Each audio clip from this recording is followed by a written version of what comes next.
सर्वप्रथम सर्वांना श्री स्वामी समर्थ. स्वामी महाराजांच्या कृपेने तुमच्या सर्व चांगल्या इच्छा पूर्ण होत ही स्वामींचरणी प्रार्थना करते आणि आजच्या व्हिडिओला सुरुवात करते. तर 23 एप्रिलला मंगळवारी हनुमान जयंती आलेली आहे. फक्त एक मंगळवार आपल्याला एक उपाय करायचा आहे. दुसऱ्या मंगळवारी तुम्हाला चमत्कार दिसून येणार आहे. तर यावर्षी असा योग जुळून आलेला आहे की हनुमान जयंती चैत्र पौर्णिमा मंगळवारी आल्याने आपल्याला हा उपाय हनुमान जयंतीलाच करायचा आहे. आता काही कारणास्तव तुम्हाला हनुमान जयंतीला हा उपाय करता आला नाही तर पुढील मंगळवारी केला तरीही चालेल, पण मी म्हणेल हनुमान जयंतीला हा उपाय केल्यास अतिउत्तम.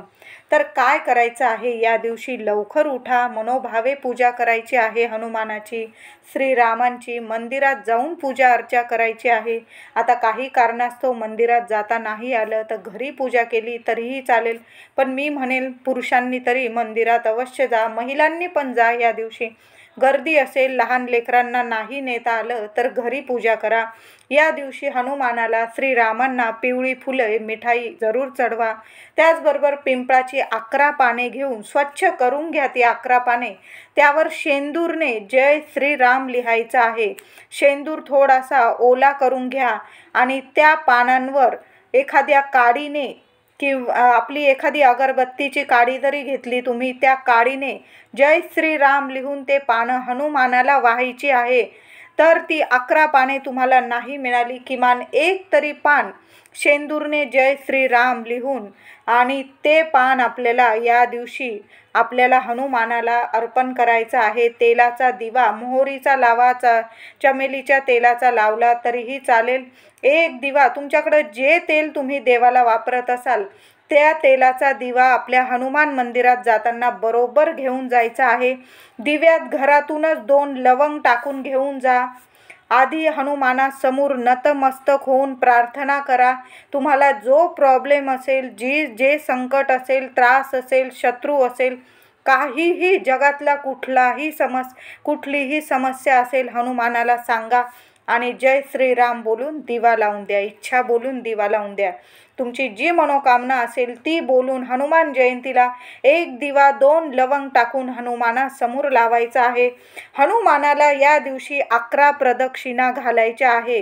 गर्दी असेल तर एक तरी प्रदक्षिणा मारायला विसरू नका. सर्व वाईट साईट फेऱ्यातून मुक्त व्हाल तुम्ही. 11 प्रदक्षिणा मारता आल्या तर हनुमान जयंतीला हनुमानाला 11 प्रदक्षिणा अवश्य मारा. 11 उडदाचे दाणे घरातूनच घेऊन जा, मोजून घेऊन जा चांगले आणि हनुमानाला अर्पण करायचे आहे. तिथं मोठा दिवा असतो, त्या दिव्यात सुद्धा थोडंसं तेल टाका. 11 उडदाचे दाणे अर्पण करा. त्याचबरोबर तुम्ही काही नैवेद्य नेलेला असेल, गूळ, फुटाणे, या दिवशी हनुमानाला अर्पण करा.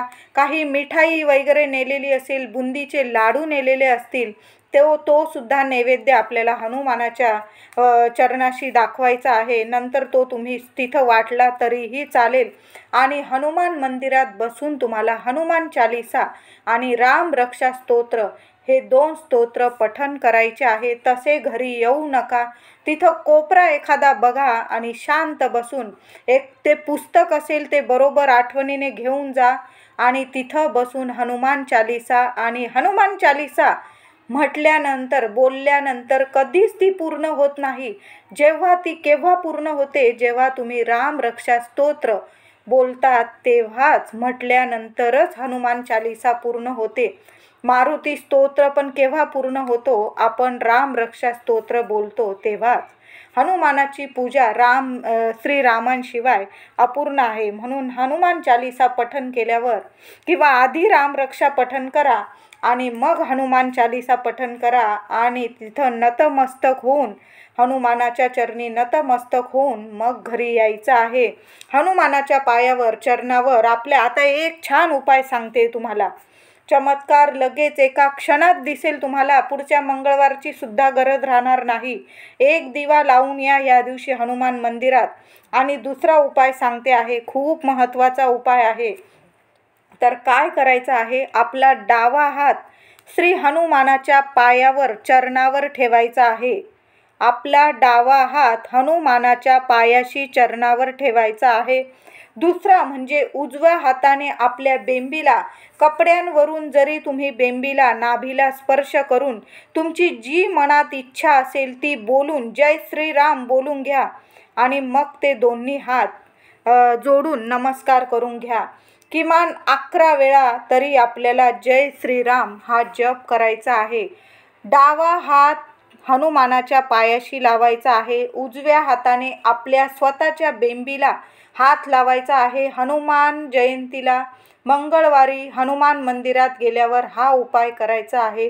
दिवा वगैरे लावून घ्या, तुमची इच्छा बोलून घ्या, 11 प्रदक्षिणा मारून घ्या वाटलेस आणि पुन्हा तुम्ही जेव्हा घरी यायला निघाल हनुमान चालीसा रामरक्षा स्तोत्र बोलून घ्या. तुम्हाला जरा जास्त वेळ लागणार आहे. या दिवशी मंदिरात गर्दी असेल असं मंदिर बघा जिथं जरा कमी गर्दी असेल आणि घरी येताना एक डावा हात हनुमानाच्या पायाशी ठेवा आणि उजव्या हाताने आपल्या बेंबीला स्पर्श करा. कपड्यांवरून स्पर्श केला. महिलांनी करा हा उपाय, पुरुषांनी करा, मुलामुलींनी करा, काहीही हरकत नाही. असं काही नाही की महिला हा उपाय करू शकत नाही, हनुमानाच्या पायाला स्पर्श करू शकत नाही, असा कुठलाही नियम नाही. सर्वांनी हा उपाय करा. लगेच एका क्षणात तुम्हाला रिझल्ट दिसून येणार आहे. डावा हात चरणाशी ठेवा हनुमानाच्या. उजव्या हाताने आपल्या स्वतःच्या बेंबीला स्पर्श करा. मनात जी इच्छा असेल तुमची, कुठलीही इच्छा असेल बोलून घ्या. जय श्रीराम बोला आणि घरी या. 11 वेळा तरी जय श्रीराम बोला आणि घरी या. लगेच तुम्हाला रिझल्ट दिसून येईल. त्या क्षणातच हनुमान तुम्हाला काहीतरी चमत्कार दाखवून देतील.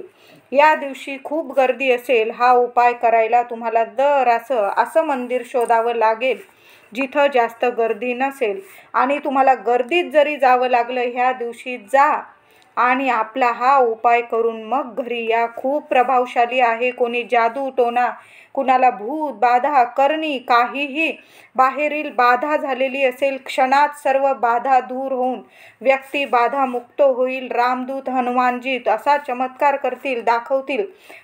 तुम्हालाच जाणवेल. तुमची मनात कुठलीही इच्छा असो, नोकरी, कारोबार, व्यवसाय, घरदार, गाडी, बंगला, सर्व मनवांछित इच्छा पूर्ण होतील.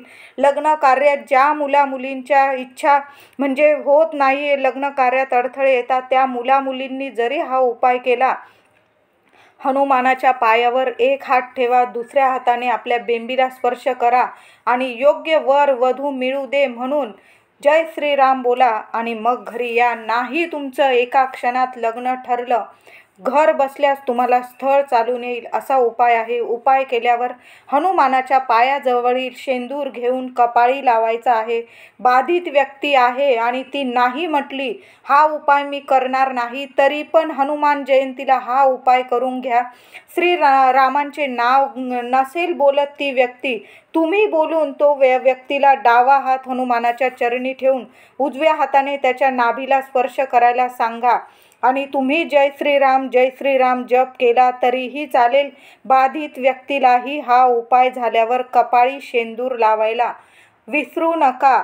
100% चमत्कारिक उपाय आहे. कसलंही संकट असेल, हनुमान जयंतीला तुमच्या सर्व संकटांचा नाश होणार आहे.